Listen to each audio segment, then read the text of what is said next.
Welcome to Money Convos, where we discuss personal finance and investment tips. We're committed to helping people create wealth and achieve financial freedom. Follow us on Twitter, Instagram, Clubhouse, and Facebook, and subscribe to our YouTube and podcast. All right then, let's head into today's conversation.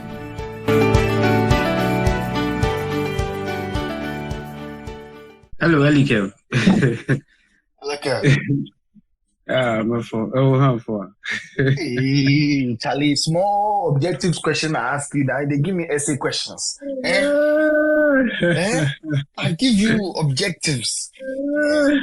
Simple one. Then they can't ask me. Anyway, I salute you, my big brother. How are you doing? I'm good. That's your last stop. That's my last. For me, see, drop me here. Yeah, no. We need to enroll you on some. Lessons. I see. Anyway, a warm welcome to all our audience to today's conversation. I'm waiting for Prince to join. I just exchanged a few messages with him, so he'll be joining us shortly, and hopefully the rest of the gang can join us. In fact, Dennis has been quite truant on stage, so very soon he'll have to come and remove his mouth. But we've been doing some things in the background. Yes. So you see, the VIP has arrived. So I told him we've already cleaned the chairs, so he can come and sit down. You see. Sharp. Anyway, Charlie, today's conversation is something that is near and dear to my heart. Like the last week's conversation was also close to my heart. It was about getting the right mindset. It was about accepting no more excuses, how we should turn excuses into opportunities and then things that will just get done.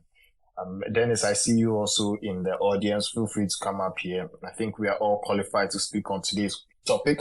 Starting last week, this week, and the next another 2 weeks, we'll be talking a lot more about career, talking about building ourselves, because it's through Money Convos. It would be nice if every day is in investments, but today we want to talk about how you can build your wealth, the things that it takes to get income to build wealth. If you don't have the income, if your income is not at a certain level, there's only so much you can do with what little you have. So we need to keep sharpening our tool, sharpening your cutlass. Okay, so Prince, please request the mic. I've sent you a request to come up. All right, so Adam, I think a good way we can start this one. Today's conversation, we are talking about the value of formal education. And next week we'll be talking about informal education. We'll be talking about next week. It will be like continuous education, and then there will be a last one about just reading why. And since we are talking about the value of formal education, I think it's just right that we let our audience know from whence we cometh. Like we have to read our education part of our resume. So everyone should go and dust off their resume. And then we can read that. So Adam, how about we start with you? Maybe you could tell us about starting from high school. Nursery is too far back. So maybe we just start from high school, undergrad, and master's degrees. None of the professional stuff. That's for next week. So we could just talk about the school and the program, the program you did. Yeah. So Adam, let's get started with you. Okay, Elikem. So the time I was in school, it was called secondary school. Now we call it senior high school. And so that's so I studied general science. Yes. I did my electives were geography, physics, elective maths, and chemistry. Yeah. And so I went to I was in Achimota school. Yeah, proudly so. And and so from there, I studied. I did a gap year because when we used to finish school those times, you would have to stay home for 1 year before you can progress to the university. So I studied some small computer course. It was an associate diploma in software development. So I did that so that I would just not sit at home. Like that's what kept me busy throughout that 1 year. Then admissions came. I got admission into KNUST. So I studied building technology at KNUST. Yeah, and then when I graduated, so through national service and started work. Then along the line, I enrolled to do an MBA. Yes, a Master's of Business Administration.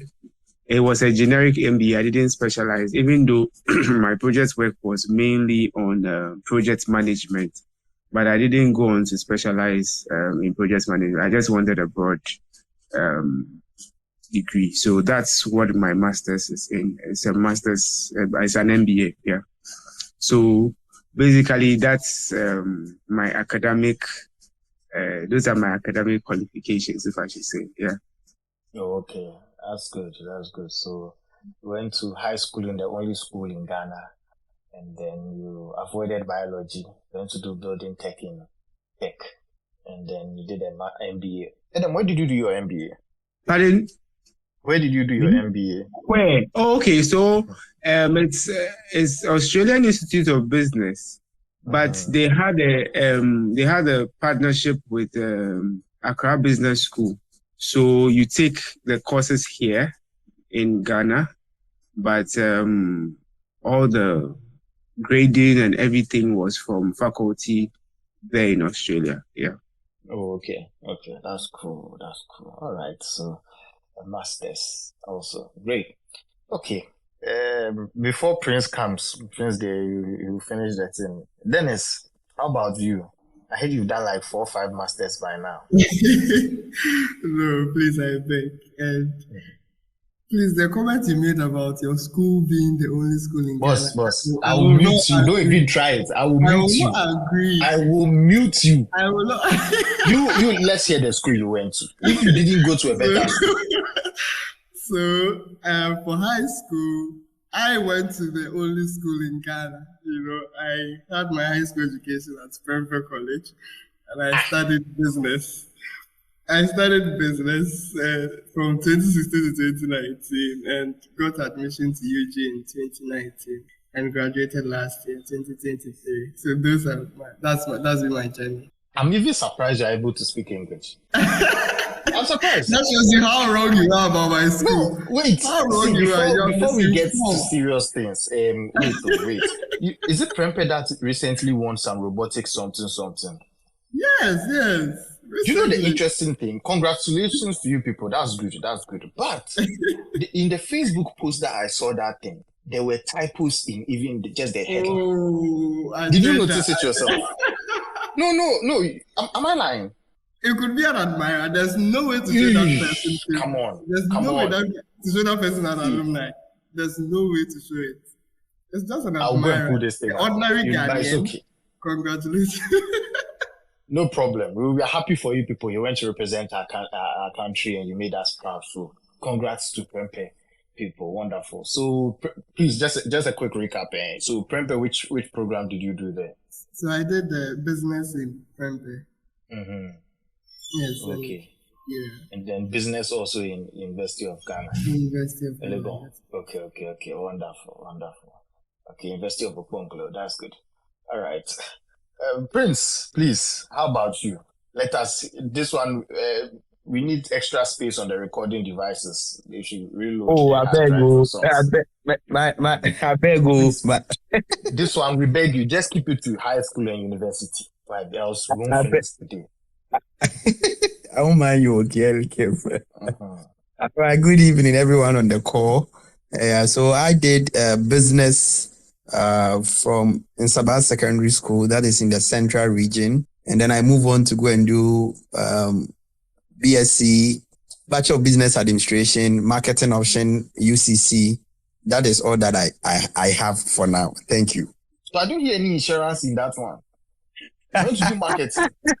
They say go to the market and sell things. You want to sell insurance.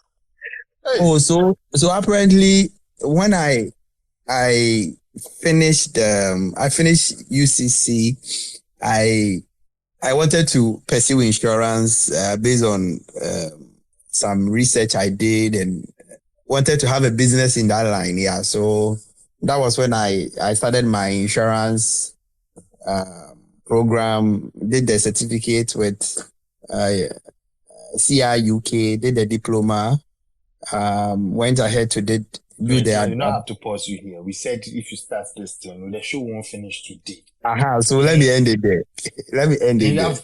If you reach UK already, soon we'll see you in Australia, you are in Austria before we finish all the qualifications. The show will be over. I beg you, let me end it here. Anyway, no, it's actually an interesting one because that just for me, I find it quite surprising. I thought you did actuarial science, so it will actually be a very useful conversation that we're going to have because some of the things we are going to talk about borders on the type of programs and whether or not people should fixate on what they learn. So it's good. Well, for me, I just went to the best school in the best high school in Ghana, Achimota School, produced 5 of Ghana's presidents. I did general arts there. That's French, literature, history, government.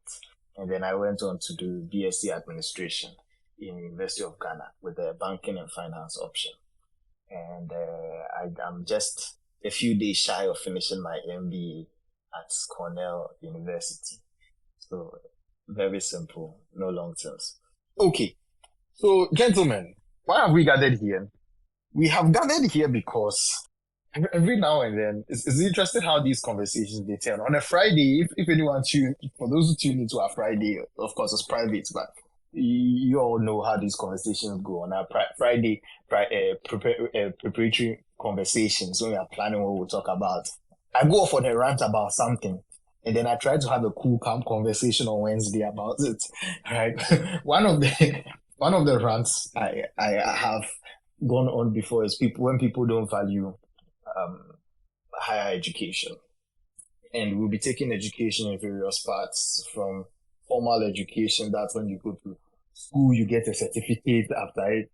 Then we'll talk about continuous education, whether outside of just undergrad and masters, we are looking at the certifications, professional certifications, those diplomas and all those things. Those are usually more technical. And then later we'll talk about continuous learning, like reading wide, like just keep opening your mind, right? So I finished my last class. I was sitting in my last class, so I just finished it sometime last week. And a thought came to mind and I just sent my old manager a message, Pani the Great. Yes, the best manager in the whole wide world. So I sent him a message and I was like, these 2 years has been a journey and I hear people say an MBA is not necessary. Take somebody like Elon Musk, he says MBAs are not necessary. If he doesn't have MBAs, he prefers more technical people. That's all good and well. That's for him. I hear many people say that MBA is not good. There's no value in it. And then I look at what my experiences from the last 2 years. And I'm like, I'm coming out a way better person. And it's not just the knowledge I have. It's the drills. It's the thing that the drills have trained me to be in a work setting, to be more circumspect, to be more strategic, many things, right? That the program has given me. And not to talk about the network, the connections, to understand. So I realized that I look around my class, not just the class I was sitting in, but generally, there are some people who went through it and clearly sometimes something's happened and I go like, these people were in the same class with me, and yet it makes me realize that maybe for some people there's no value. So how do we get people to get to the point where they really value the formal education and they make the best out of it? Hence this conversation, right? The value of formal education, trying to get the most value out of it. And it takes me back to something that they kept saying in my high school. And I'm sure you can relate. They used to say, this was Reverend Baden. Reverend Baden, I think she used to say that a lot. Don't pass through the school. Let the school pass through you. The headmistresses, all the teachers used to say that thing. Don't just pass through the school. Let the school pass through you. I could say same about the experience here. You pay hundreds of thousands of dollars and just come and pass through a school. It won't benefit you, but when you let the school pass through you, it will benefit you. And why do we talk about, why am I saying this? It's because the education is structured in a way that you have opportunity to learn. And so it's up to you to make the best use out of it. So we're going to be talking a lot about the Ghanaian context, and in fact, it's not just undergrad, it's also about master's programs, wherever people want to go, even if you want to leave Ghana to go to your master's program, how to get the best use out of it.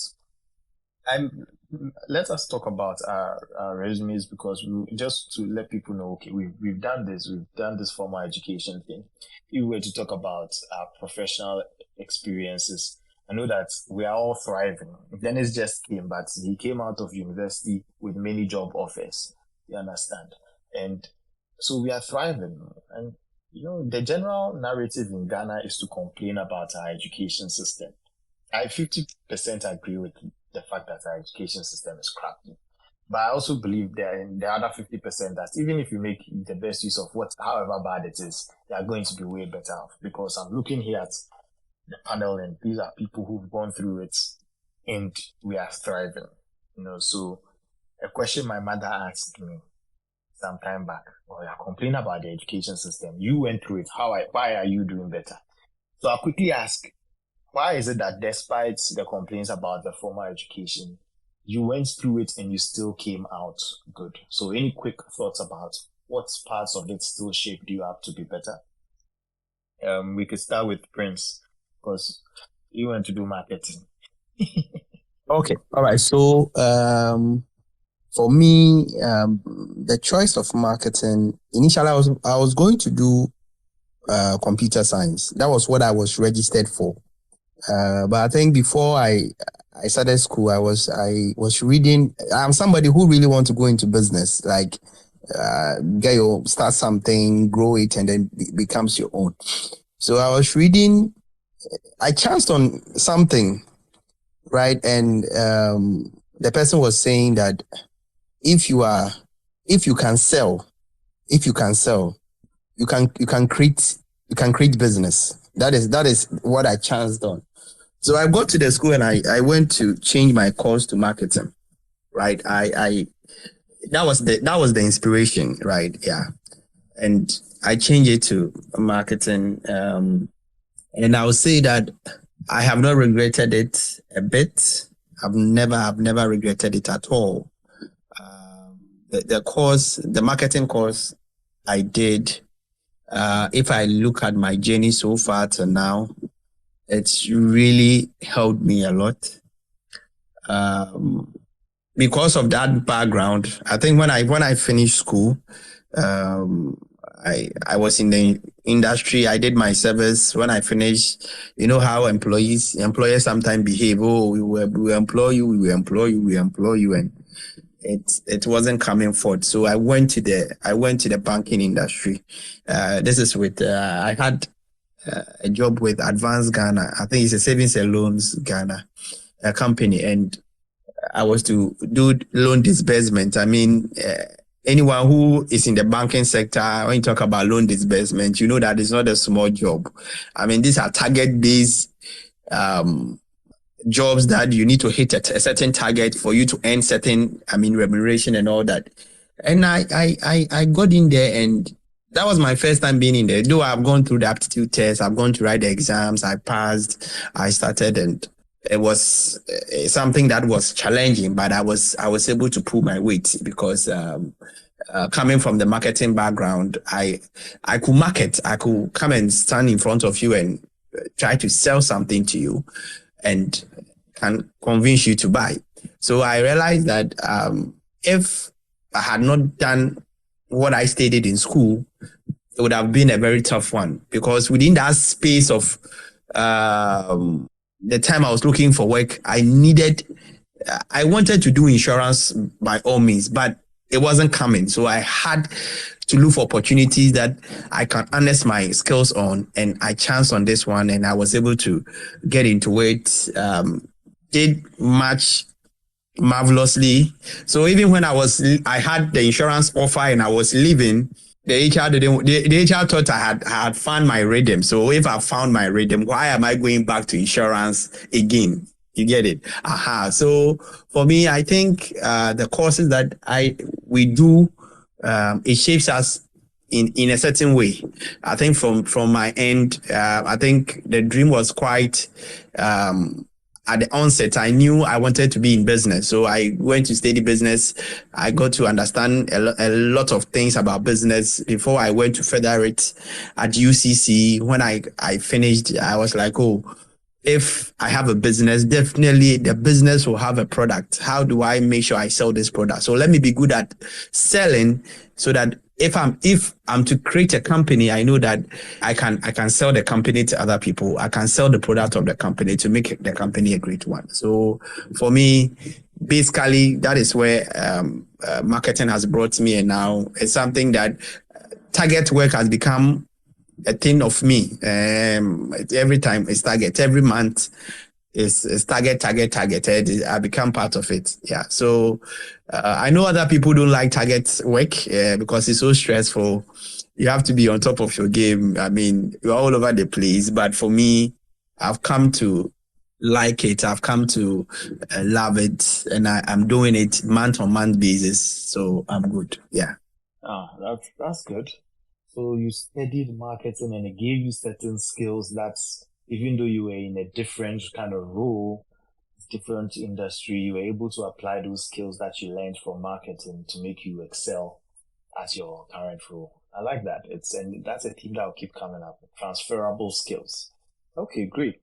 Adam, how about you? What do you think is what do you think is the value of formal education, especially from your own experience? Okay, Elikem. Yeah, as for the value, formal education, there's a lot of value that can be derived from it. And from my perspective, especially going by right from senior high, as we discussed, we started talking about senior high school and having contacts. I mean, for me, I came from not so, I just say, just a regular average Ghanaian background, and having to qualify to be able to enter into senior high school and pursue general science. I mean, I was among the top people from my school who gained admission to very what we will now call grade A schools and all that. So that opportunity alone exposed me to a place that I did not have any idea about, because the school I was coming from, there was not much exposure that I had, So having this exposure was the first thing. Meeting people from different kinds of background, that was a start.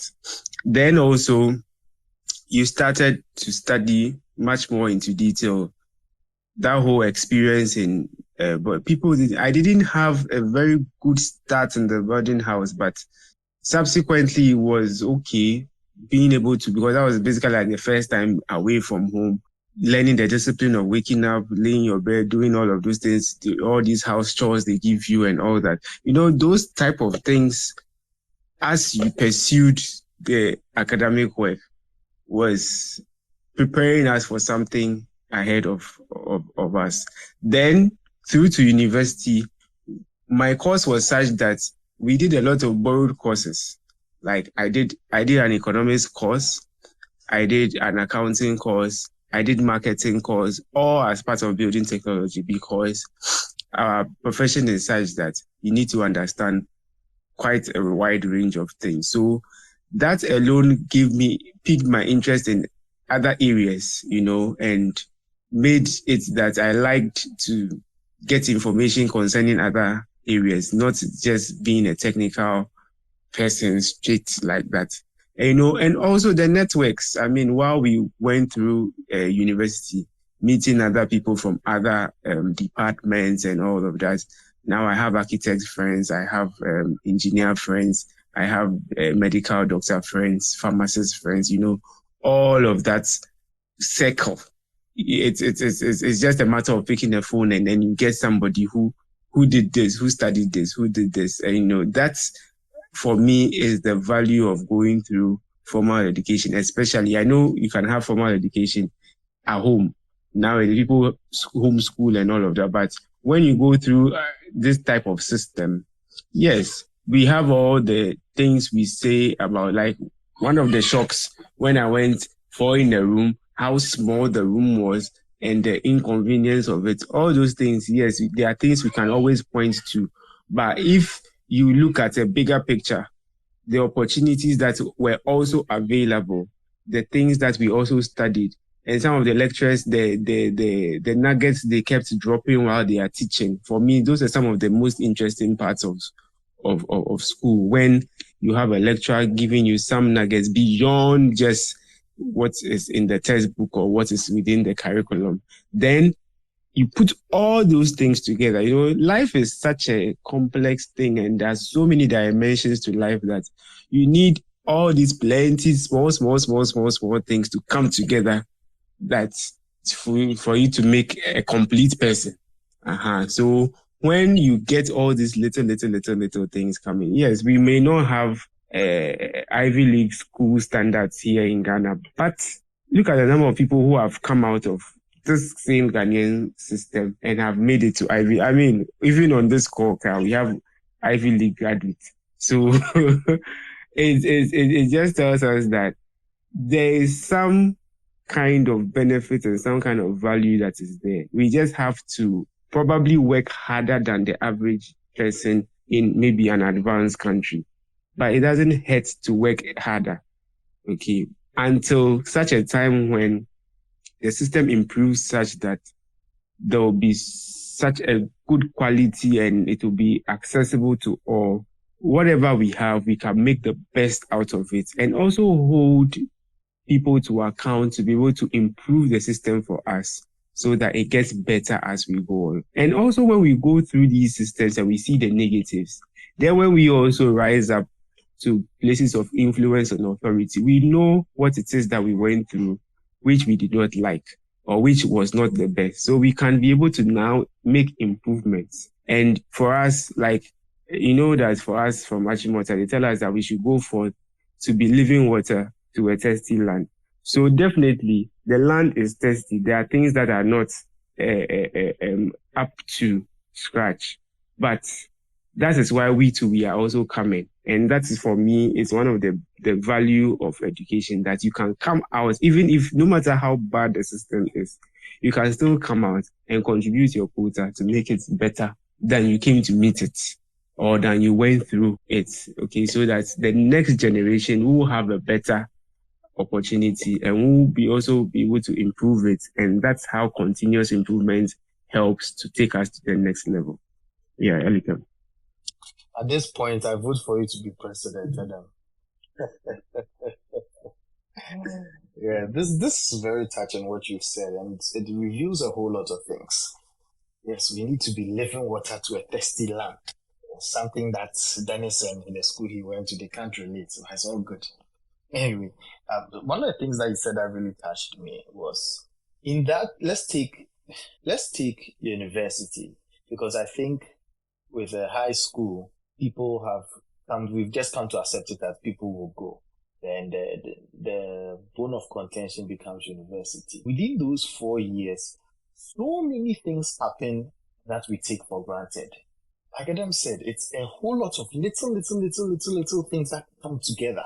You take the universities, especially the big ones in Ghana, University of Ghana, KNUST, and it's a melting pot of so many different people from so many backgrounds. And a place like tech, a lot of people who become professionals, technical professionals, like Adam was talking about, like people he now has access to easily.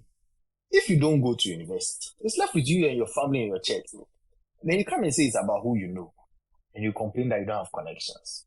But that's one of the benefits of the school. So if we're going to complain about the system, right? Let's talk about some of the parts of the system that I like. That's people should follow, and they'll realize that even if it's half broken, they'll be way better. For example, they say go to class and read ahead of time, right? So when I was going to University of Ghana, I remember my matriculation, the then Vice Chancellor, Ernest Aite, who also went on to be a president of the Old Achimota Association. But that's a story for another day. The then Vice Chancellor of University of Ghana, he said something at my matriculation. All of us, I doubt any of us remembers anything from our matriculation. Graduation stuff we may not remember. Even Dennis, that graduation was yesterday. I'm sure he doesn't remember stuff. But I remember one important thing that he said. University is about universal learning. It's about learning how to learn. So that's aspect, right? Go to class, go and learn. There's something, if there's a question or you have to read a topic. Back in the day, internet wasn't so prevalent. It was a thing, but we weren't really using it to learn. You go to the library, go and borrow a book, or go and hide the book somewhere so that no one else will get it, and then you can be reading it, you and your friends. But anyway, go and search for the information and learn it. Imagine if we all live our lives that way, such that if we have a question, we don't have an answer to the question. We've learned the process of how to find answers to our questions. What again will you need in life? You learned how to learn. Another thing, do assignments. Do it on time and stop missing deadlines. When it comes to the job, like Prince was saying, you have targets. At the end of the month, you should have signed up 1,000 clients. You have built a 4-year habit of meeting deadlines exactly as they are, and even exceeding them. So when you get onto the job market, as you are living your life, you always ask what's the standard, and you live by the standard. When they say go to exam, don't cheat. Instead of asking people and then rather shaming people who don't want to help you cheat, rather you become a more ethical person in life. These are all things that we are learning in our education system, which we say is not good. And they say, don't cheat. You understand? Then you don't end up in jail. Or you don't complain that there's corruption in the nation, but you are part of it. Don't cheat. You understand? What else did they say? Do group assignments. You learn teamwork.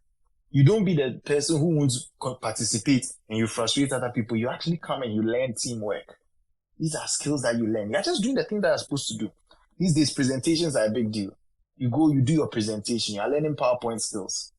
You're learning public speaking skills.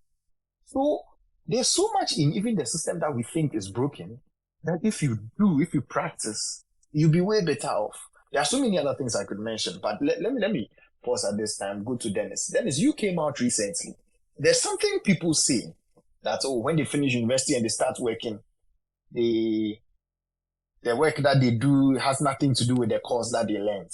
Or they say, or even when people are in school, they are like, another teacher will come and ask them, have you done this? Then people say, no, they didn't teach us. But anyway, translating it to the work environment, what has been your experience? Is that true that the stuff you were taught in school are not relevant in the workplace? No, I think for my brief time working, I can confidently say that it's not true. One thing my boss Sarah always tells me is everything can be learned. And sometimes we are not practicing. I did accounting, but we don't do accounting day to day. But sometimes when our accountant is explaining an accounting concept to the team and they don't understand, because I am fresh out of school, I'm able to give them some of the basics and then they understand it perfectly. Although it's not something we do day to day. Hello, Elikem. It can be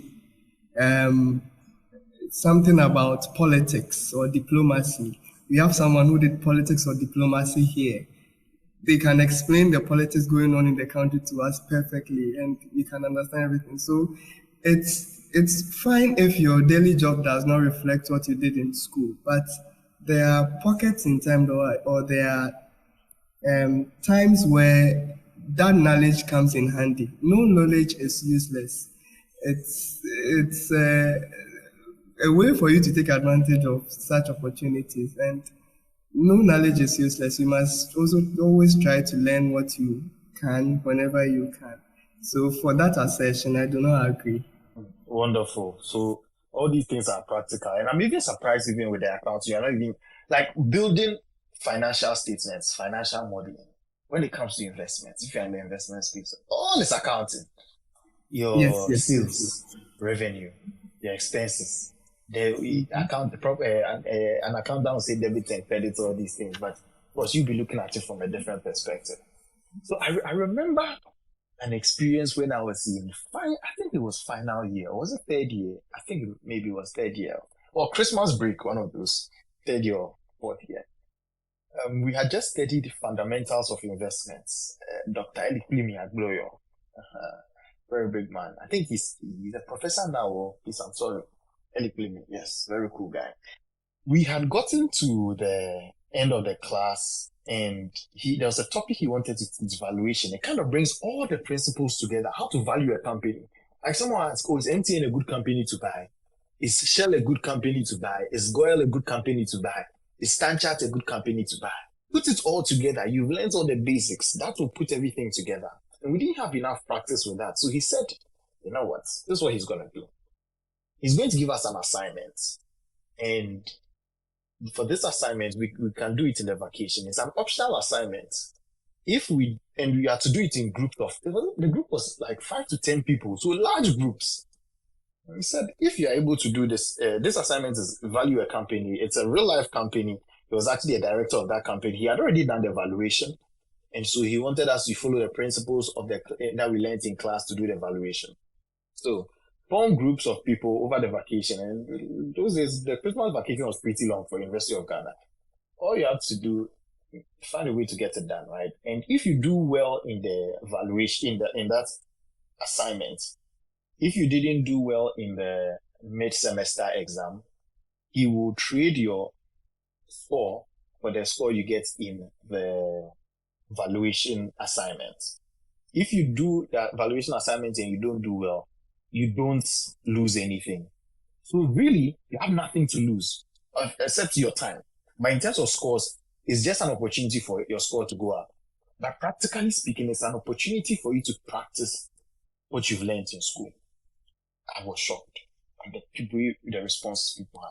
University of Ghana Business School, some of the smartest people in my year group in the whole country, or my age mates. If you remove people who are studying medicine, architecture, all those engineering, these are among the sharpest people who are not doing the sciences, who chose not to do the sciences. You can hear an intelligent person telling you that this is a bother and we shouldn't do it, and debating, and they made a whole case about it. I think they wanted to even report the professor or something, and the lecturer was like, this is too much hassle. You know what, guys? Let's not even don't bother.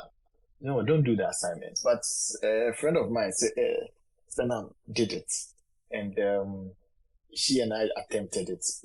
Looking back, it was very abysmal, but it was good experience. And then in that experience, what I realized is I finished school. I think it must have been final year. So I finished school a few months later, and I'm trying to get into an interview. And the first question, my uncle was connecting me to the person, said, go and learn about financial modeling. And in one night, I had to go download a book and then read this stuff. And this was the stuff that Dr. Eliklimi was teaching us that we should go and practice.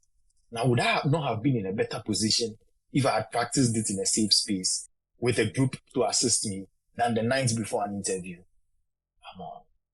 And that's where I realized we say our educational system is not practical, but it's because we refuse to be practical. We refuse to listen to the news.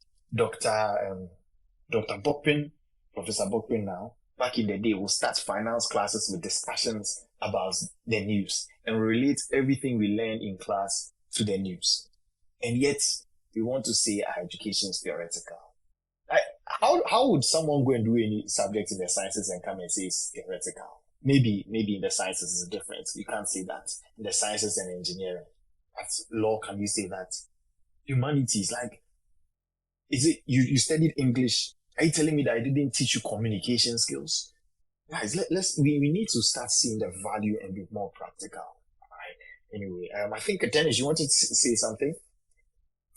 Yes, so I wanted to say he still does it. So I was fortunate enough to also be in his class for final year.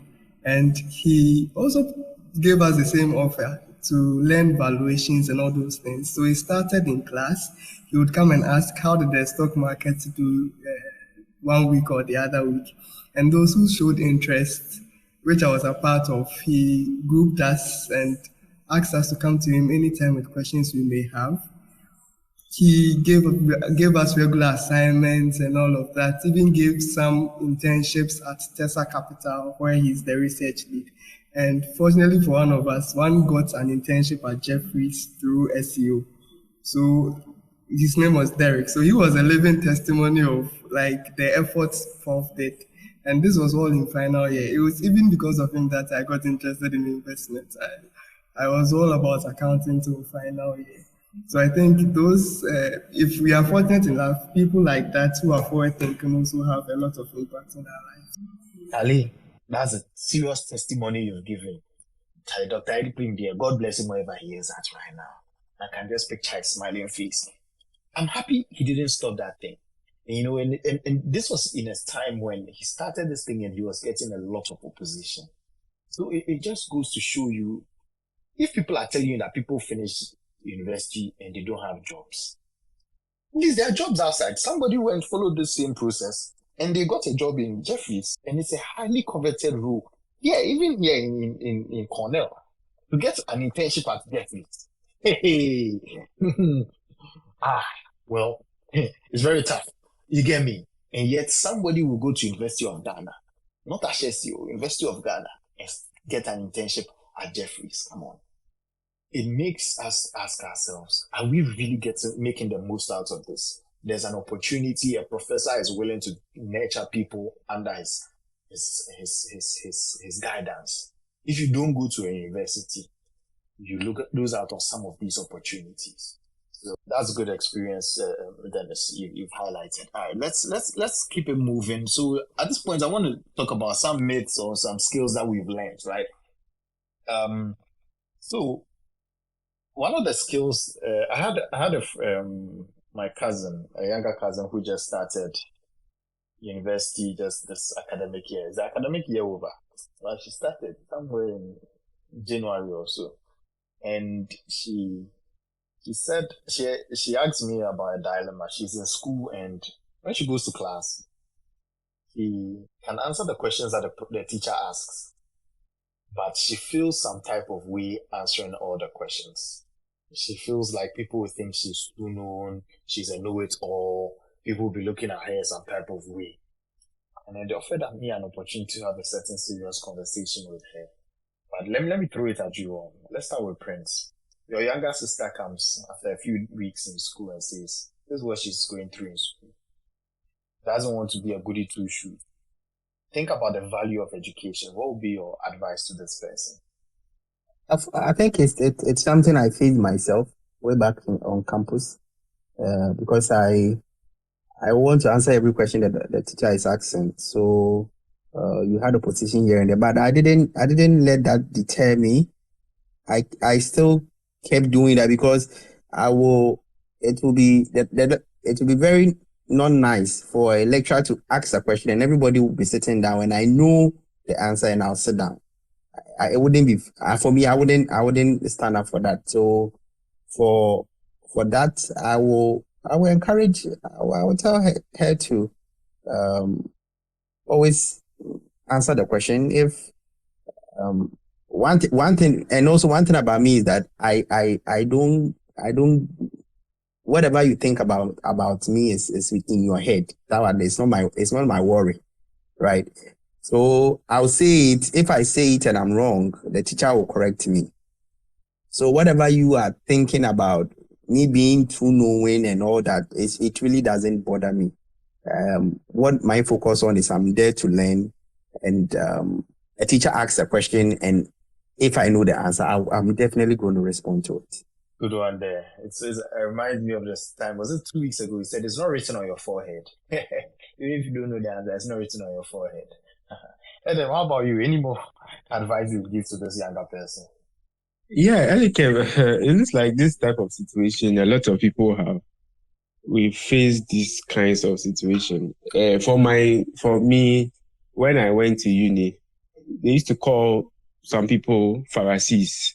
That's those who sit in front. You know, the first 2-3 rows in the lecture hall. there were normally a constant set of people who normally sit in front. I was always either I always sit around the first three rows. So it even took me a while to realize that I even had problem with my eyes because I was always sitting in front. It was one time when I sat at the back and I realized that I can't see anything on the board. So I mean, asking questions or answering questions in class, it's a good thing. But I don't know where we learned this kind of shaming of positive attributes in people, and these are the things that make people, some of our people, very timid and very like coward or something because we don't express ourselves. We don't ask questions. We don't answer questions sometimes when you are, and even this thing, I even face it in church. Sometimes you are doing Bible study, you throw a question and everybody is just looking at your face like that. But they have questions in their minds, but they won't ask. You see, or if they know the answer, they won't, or they have an idea about it. Like, say it. Like Prince said, if you make a mistake, that's an opportunity to learn. That's a learning opportunity. And that's how we learn.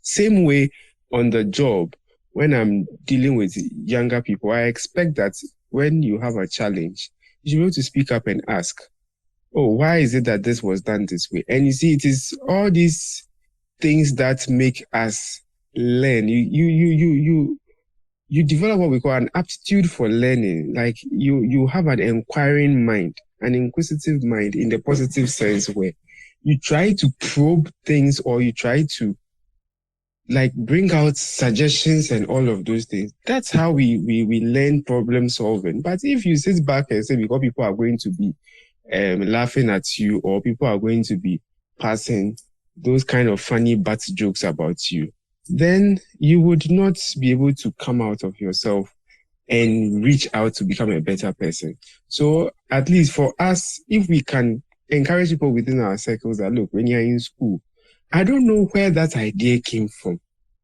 Like, school is serious business. Yes, there's the aspect for having fun and everything. But when we're in the class, why did you pay the school fees? To come and then sit in the classroom so that and be intimidated by the fact that people would think that you are all knowing. No. I mean, nobody paid your fees. You paid your fees and you got there. So if you are there, make the best of it. Make the best of the opportunity. If you can. And another thing in our setting, these are the things that make you catch the eye of lecturers. Because look, you can be in a class. I know for Legon it was even worse, but at least in tech, some of our classes were not that large, but they were still large. But I know, for example, if you are in Lagos, you are doing a BA class, you could be probably over 300, 400, 500 in the class. How does the lecturer get to know who is Elikem or who is Dennis if you don't answer questions and you don't ask questions? So when the time comes for letter of recommendation, what can the lecturer write about you? Because he doesn't even know, you see. So these are the opportunities you are able to, the things you can take advantage of, especially if your class is a large class and there are a lot of you there. Ask questions, answer questions, like raise your hand, like say something, contribute, all these things. And it helps to build that confidence in you so that, people go and sit in meetings and they can't contribute zilch to the meeting to make progress. It's because when you were in school, the same attitude you were doing. So now you come to the workplace and we are in a brainstorming meeting trying to find the problems and solutions. And you can't even say anything because you don't even have the ability to open your mouth and then confidently suggest or bring up ideas. So that is where it starts from in the classroom. Thank you, Elikem.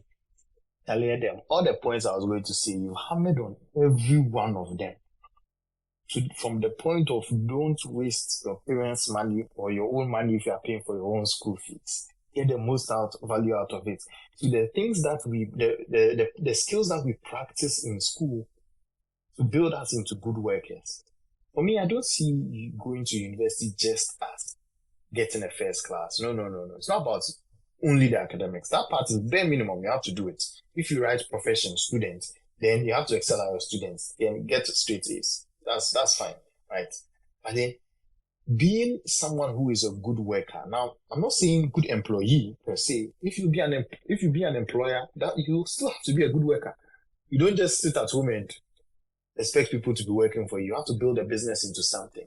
So, as somebody who is going to participate in the labor market, there are certain skills you should have, and Edem has touched on all of these things. We take them for granted, but that's how people don't see the value when they come out and they are working and they are frustrated because they don't get it. They still don't get it.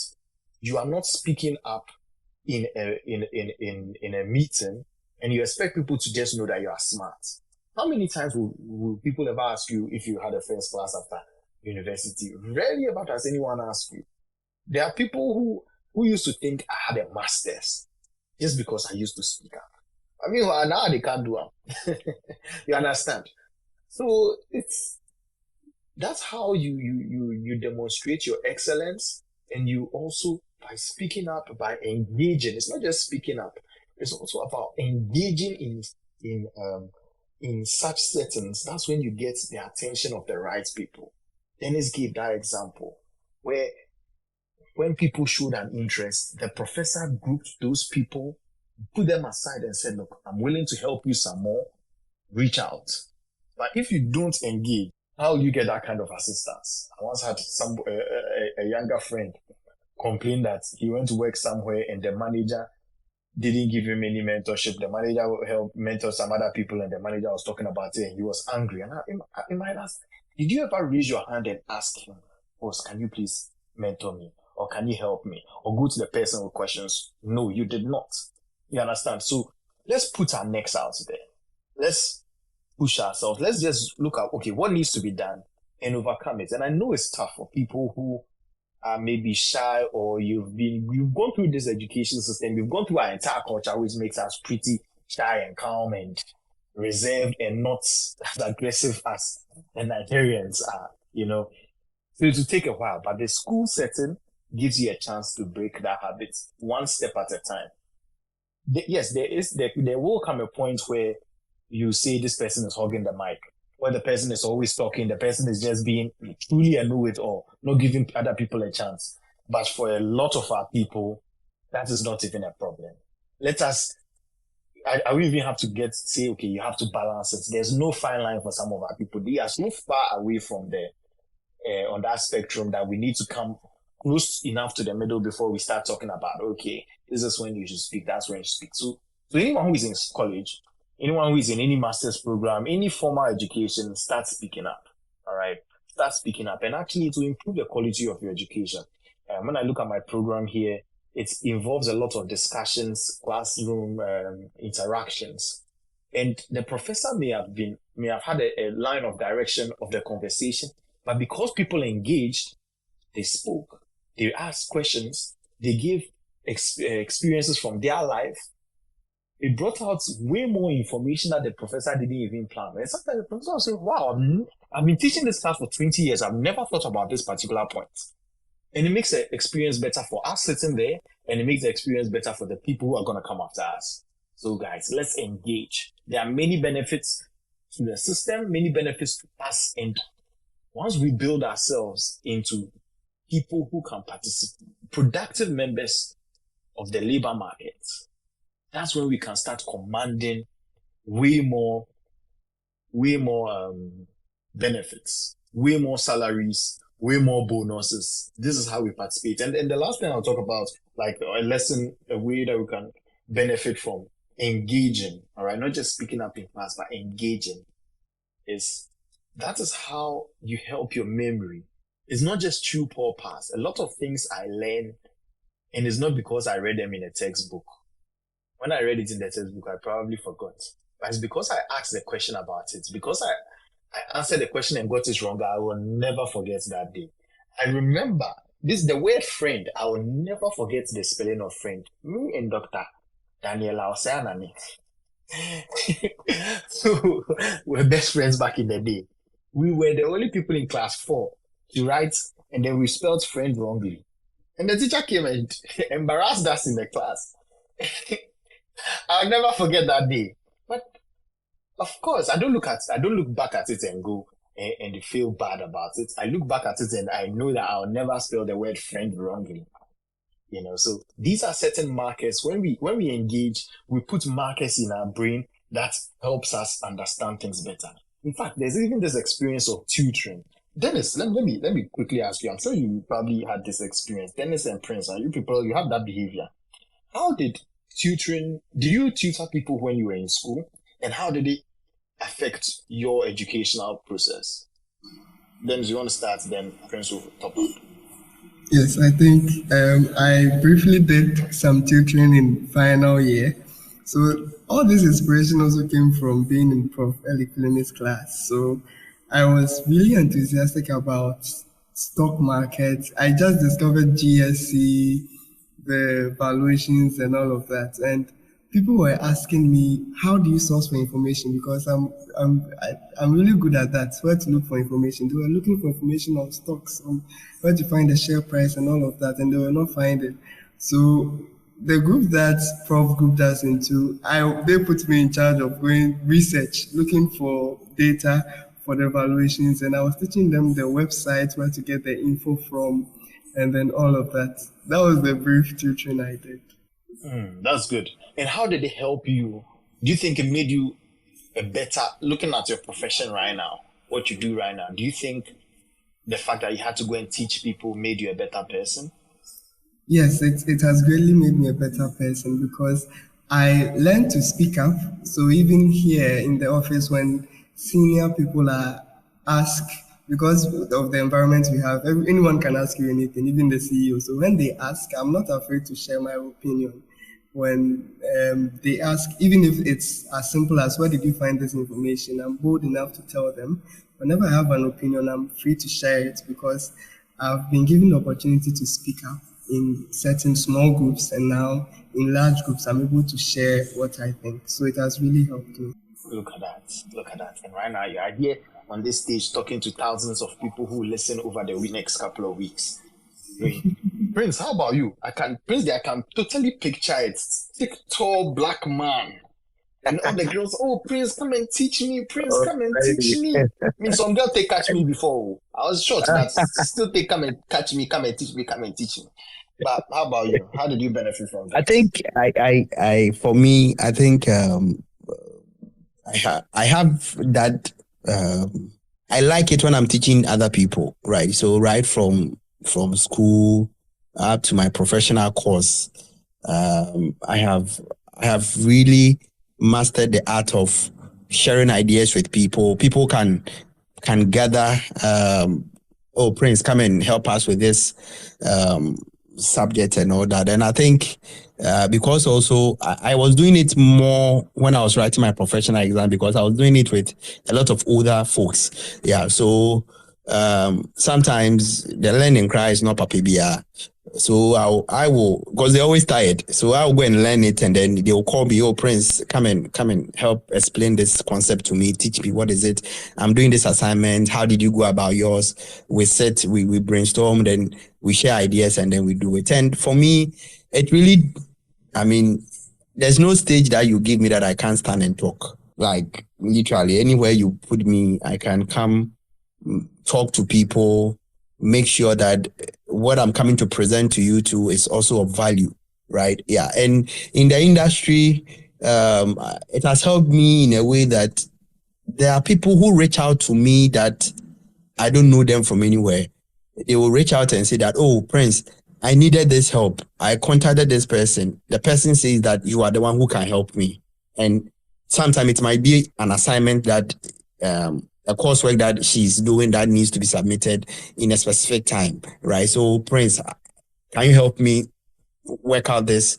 You get it. And just last week, I had one HR of a very big company, right, call me. So I was there when she called. I was like, madam, how are you doing? It was like, I'm fine. Okay, somebody has recommended me to her. And I was like, who is that person? And this is a friend that I helped support her write her assignment. So you mentioned the person's name. I was like, oh, okay. I helped the person write his assignment. I was like, oh, Prince, I need help. I have about 3 papers to finish to charter as an insurer, but because of time and work and family, I'm not making time. Can you help me out? And I was like, sure, why not? So she was like, how much will I take? I was like, no, I won't take anything. Let me do my research and then give me the question. I'll do my research, bring some point, and then we'll meet and then we'll brainstorm so that you can get to understand what we are talking about.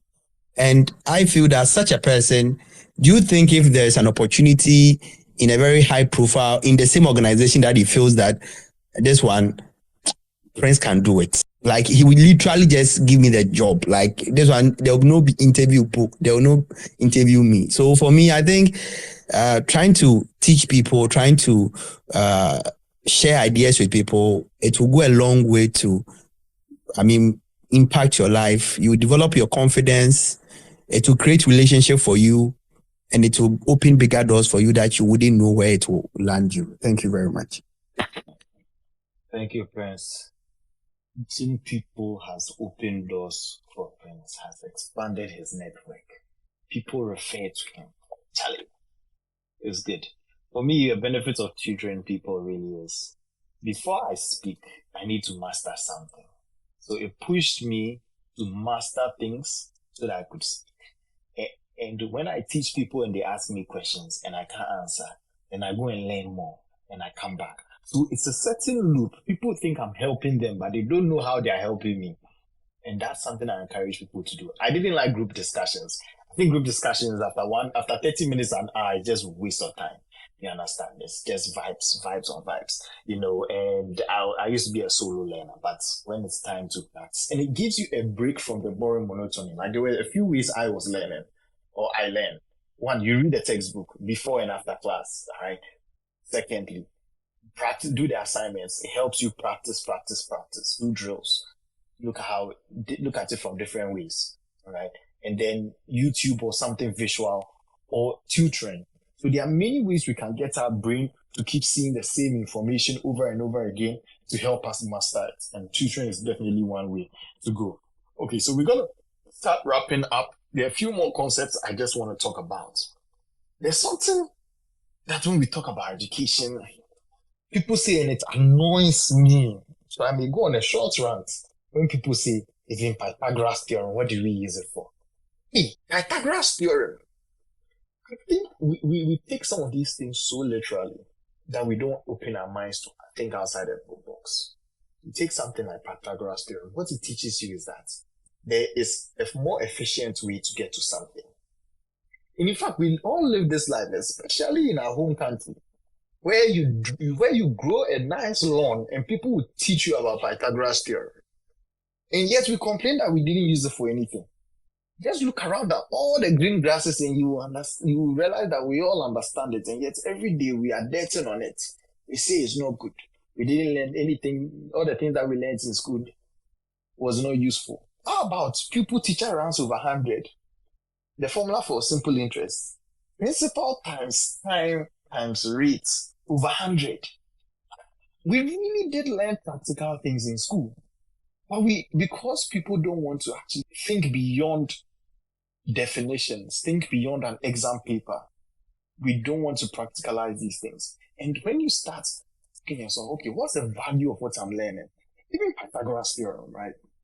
If you take just the math, a lot of the math that we did were so formulaic, but actually math taught me to be very structured.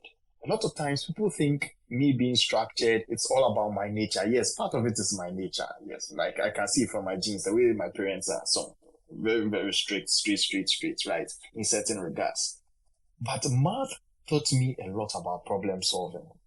One teacher in high school gave us the process of solving any math problem. And he said, first, identify all the information you've been given. When we started doing big enough math that it came as a problem, not just one line, X is this, X is that. You get a whole story. So I take that story, line up all the pieces of information. So if you have any problem in life, look at what information do you have available to you. Okay, good. Then write the question down. indicate the question, or maybe even indicating the question comes first. So you indicate the question and you know what you are solving for. So now you look at the information you have and the information that you don't have. And then you ask yourself, okay, so how do I use the information that I have to solve for the things that I don't have? Maybe when you put them in certain formulas, and you realize that, okay, there's a gap here. So if I do change of subject, if I move XYZ around, then I'll get my solution.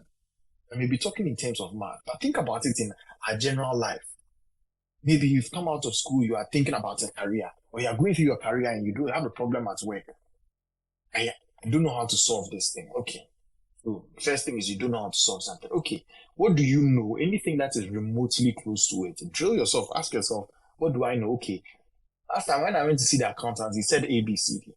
Last time when I went to marketing, she said this. My boss said when I'm doing this thing, I should consider this. How are these pieces of information related? You sit down, you actually force yourself to put them together. You're like, okay, so maybe if I do it like this, like that, it will work.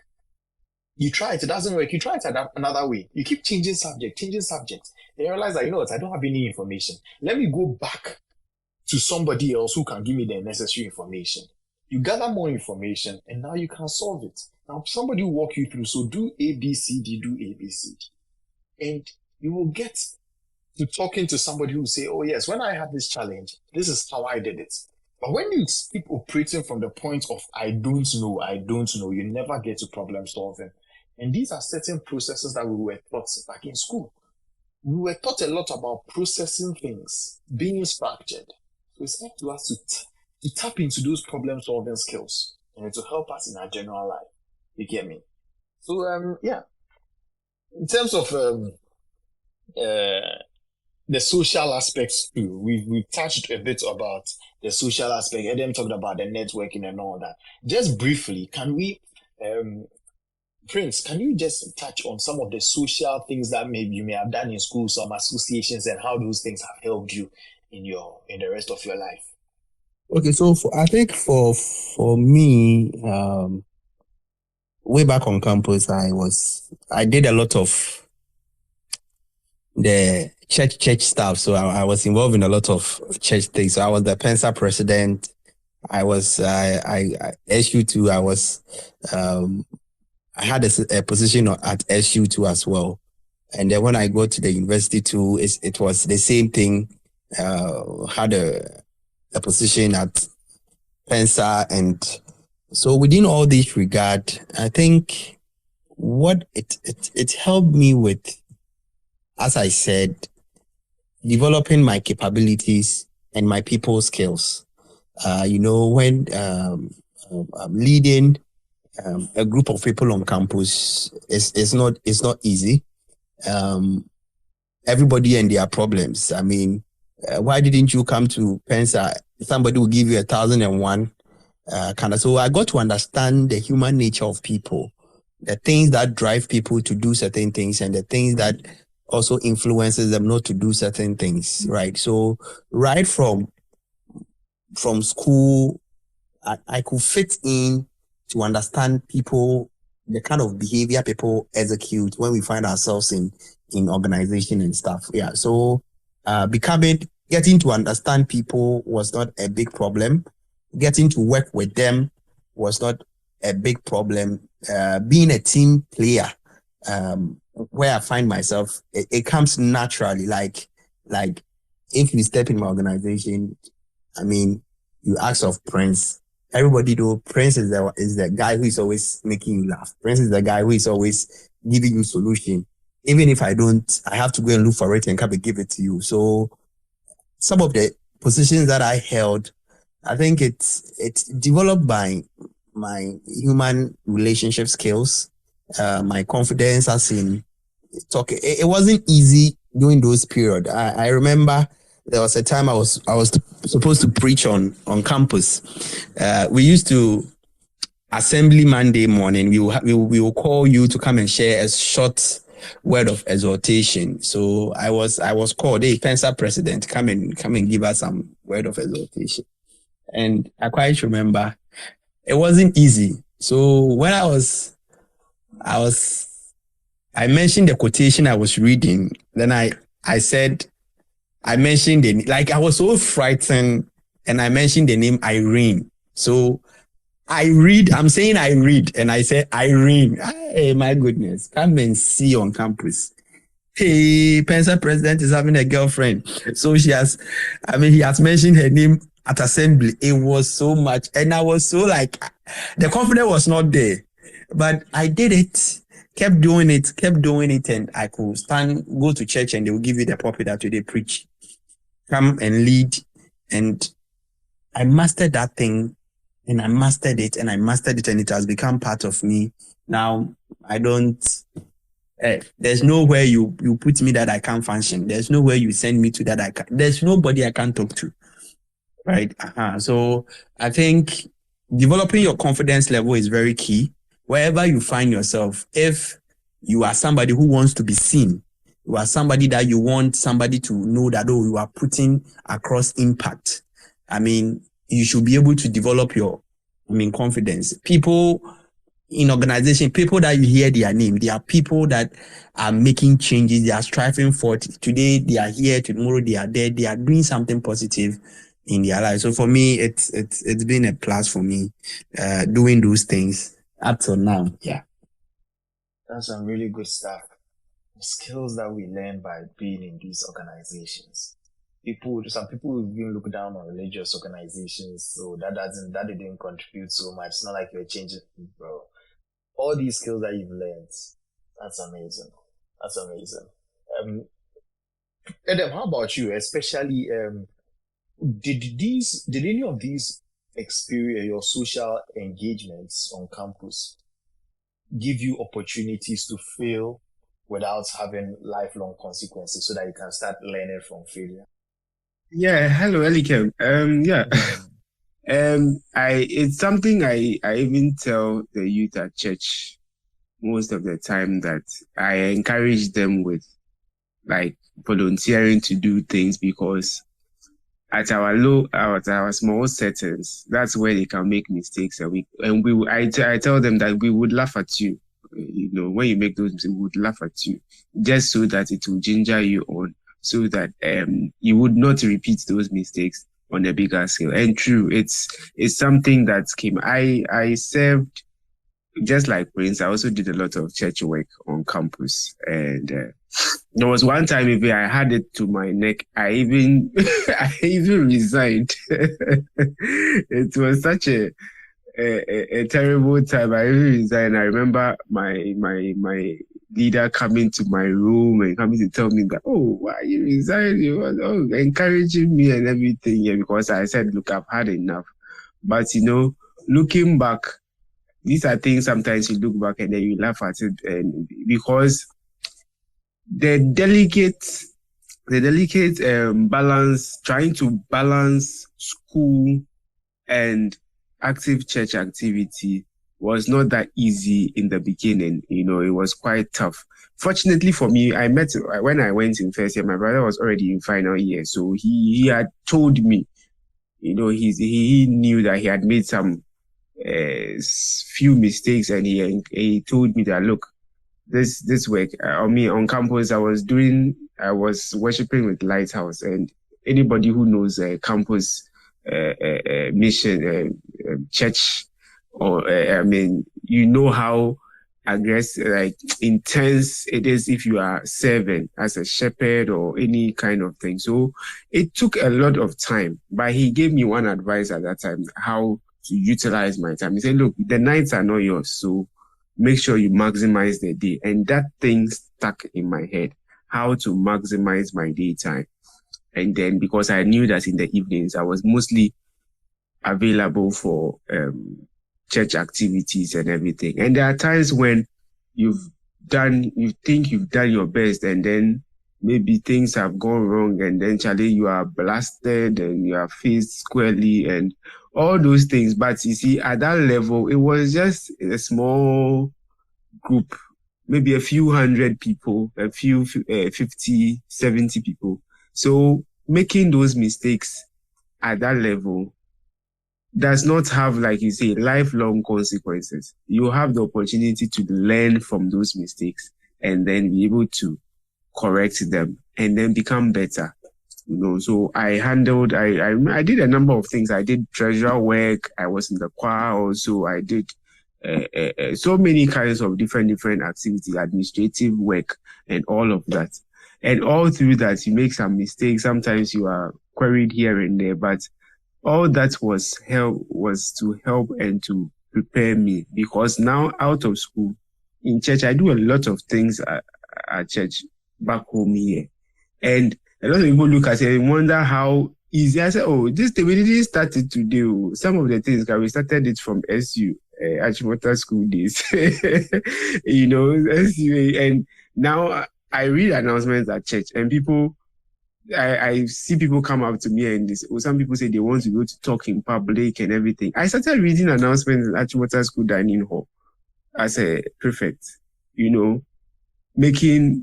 having those times when it was like, Charlie, the number of people. So I told them, my church, we are not more than 200 in my branch. It's a small branch. So talking in front of 200 people, when I've stood in front of 1,500 students, it's not a big deal, So these things, doing them while we're on campus, all those things were preparing us. And yes, some funny mistakes are there, you make them. And the opportunity to make corrections for me is what is very, very important, because I keep telling these young people who I mentor and everything that, look, if you don't make these mistakes now, you go and make it at a place where it will be so embarrassing for you, you don't know how to hide your face again. So rather show up, come up here, make all the mistakes you can make. Let us correct it. Let us give you suggestions so that you can improve. And then you land at a place and people will wonder, hey, where did this guy come from? Where did this lady come from? Because you seem to know your stuff. It's only because you diligently took advantage of all the opportunities that came your way while you are in school. So just don't be in a school setting and then just go for lectures. You close, you come and sit down in a TV room and just be there all through the time, watching from one football match to another, to one movie to another, and not really doing anything. Or when you get back into your room, and then it is one game after the other. Yes, you can have social times where you relax, but there are some people who have made it a habit that they don't do anything else apart from the school and just having fun. And no, take advantage of all these opportunities. Maybe it can be a student, maybe Business Students Association, they are giving something, or so pharmacy students union, so students, whatever it is, small things. Some of it doesn't look big. I developed very strong, through my time as a treasurer. I had to go and be banking offerings all the time, and it taught me something, precision. Because if you don't know, you short one CD, you will pay. So it taught me, hey, when it comes to handling other people's money, I'm very careful in particular, because every Monday, Accra office is asking you for receipts. You have to send the receipt. And then there's so many systems that I learned I didn't know. But that's as a student too. People will see me, someone say, how is every day you are going to the bank? I said, hey, then they are sending you. I said, no, please, it has nothing to do with my parents sending me money. It has all to do with something else. Yeah. So people have opportunities like this on campus. So take advantage of it. You can learn so many things that this one is not taught in the classroom. It is not in any classroom, but it is a valuable opportunity and a valuable a lesson you can learn out of it. Yeah. Thank you. Charlie, today the bars you are dropping. No. I can't even comment. Aptly said, very thorough. The things that we learn in the social interactions, they're not taught in class. And they make us better humans. They make us better professionals. They just put us, not just a step, they put us miles ahead of other people, because we can comport ourselves way better than people who did not. And it goes back to that thing you said earlier, that a university setting or even formal education setting, is so many little things that come together to form your character. But really, there's no other place that you could have gotten all these things in one space. So I just want to wrap up this conversation by reminding us or giving one last punchline about why formal education matters, why it's important, the value it brings. I see it as a proof of proficiency. You could go on Google and go and read anything and say, okay, you know it. Especially this day and age of social media. Everybody knows something. Everybody's a journalist. Everybody's an expert in something that they can Google. But going through a rigorous curriculum, which has been accredited, which is structured to ensure excellence, it shows that you have some level of proficiency.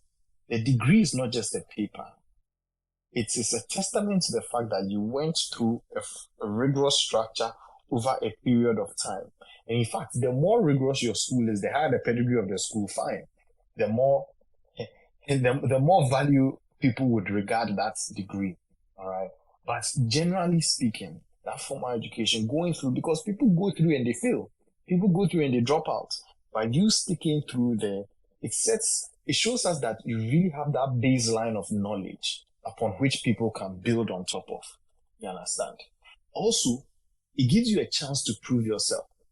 We've spoken a lot about engagement, engaging in the academic space, engaging in the social space. These are all chances for you to prove yourself. You may sit there and know, oh, I'm a very capable person. Somebody should just give me a job. You say job no day.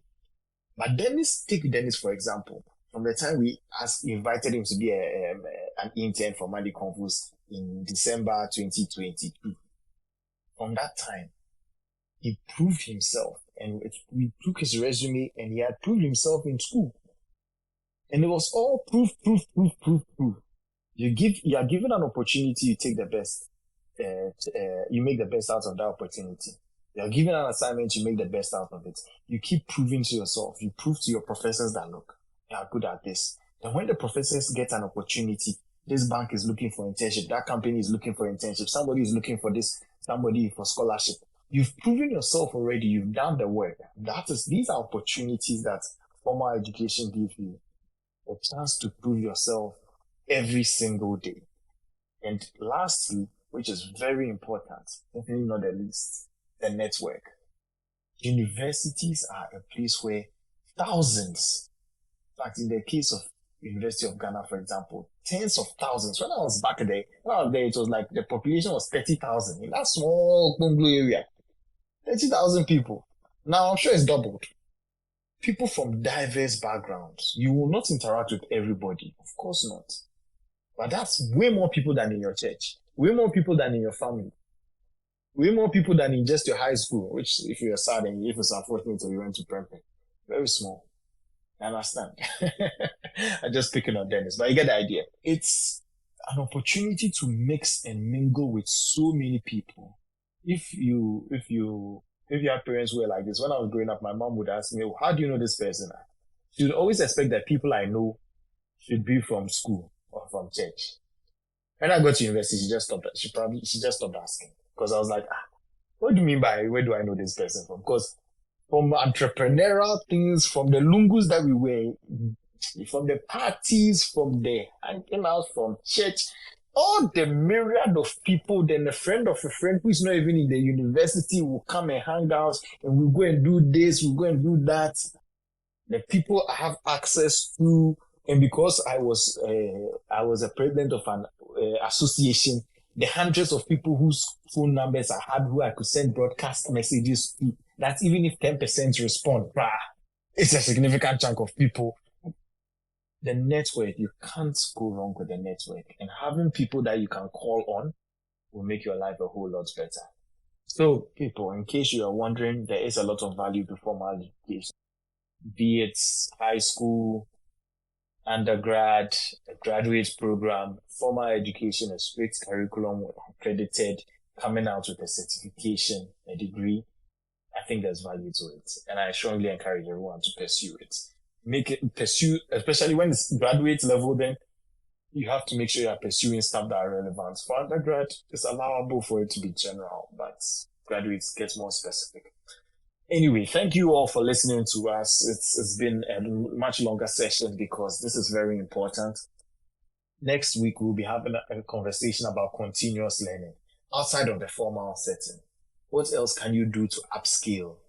What can you do to increase your skills, increase your proficiency as a professional, as anyone doing a trade, doing anything? We're going to talk about the different ways we can learn and improve our human capital. All right. So tune in again next week, same time.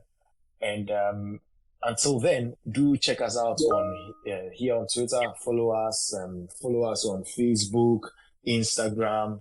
When you get on YouTube, search for Money Convos. Wherever you listen to podcasts, search there. Share it with people. Let people go replay this conversation, and you may be just doing somebody a very big favor. So make sure that you are doing your bit to help people become financially independent, and even for yourself. When you get on Instagram, look up investment friend at investment_friend. How do you take these things that we are talking about generally and apply it to yourself personally? How do you come up with a plan? You have an investment friend. They are willing to help you. Get on Instagram at investment_friend and you get all the help you need. I would just let Prince have the last word before I close out. Prince? Oh, Ellie, I'm sure tomorrow is your birthday, right? Oh, Prince. Oh, we are wishing you happy birthday in advance. We beg you. We know you are the El Chairman. If you have any party, invite us. And then, are you ready to travel? I keep birthdays very somber, solemn affairs. Unless there's whiskey involved. Oh, Charlie, I have some too. Oh, I have some. Oh, Charlie, don't worry. You wake up. Those calm, reflective conversations when you reflect on life. Not giddy, just calm, reflective. But thank you, my brother. You're welcome, bro. You're welcome. All right. Okay, y'all. Have a good night. Catch you same time next week.